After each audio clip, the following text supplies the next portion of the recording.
তীব্র তাপপ্রবাহ এটা কিন্তু সারা দেশেই বয়ে যাচ্ছে। তীব্র তাপমাত্রার কারণে মংলা এবং উপকূলীয় এলাকার বাগদা চিংড়ি ঘেরের মাছ মরে যাওয়ায় চরম আর্থিক ক্ষতিতে পড়েছে চিংড়ি মাছ চাষিরা।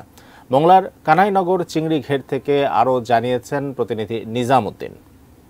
মংলা সহ উপকূলীয় এলাকার উপর দিয়ে আজ প্রায় কয়েকদিন ধরে তীব্র তাপপ্রবাহ বয়ে যাচ্ছে। এই তাপপ্রবাহের কারণে বিশেষ করে মংলার এই যে চিংড়ি ঘেরগুলো রয়েছে মাছের, প্রায় 800 মতো মাছের চিংড়ি ঘের আছে মংলা সহ উপকূলীয় এলাকায়। এই 800 চিংড়ি ঘেরের অনেক মাছই চিংড়ি মাছ মারা গেছে বলে জানিয়েছে মৎস্য অধিদপ্তর।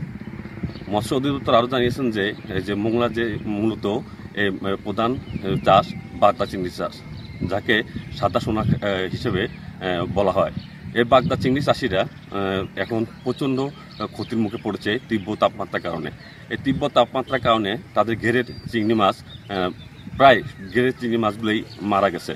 এতে করে চাষিরা জানিয়েছেন যে তাদের প্রায় কোটি কোটি টাকার মতো মাছ মারা যাওয়ার কারণে কোটি টাকার মতো তাদের ক্ষতি হয়েছে।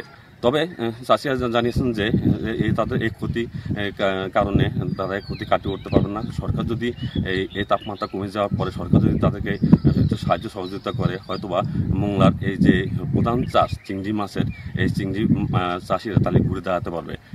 এই ছিল মংলার কানাইনগর থেকে চিংড়ি মাছের সর্বশেষ অবস্থা।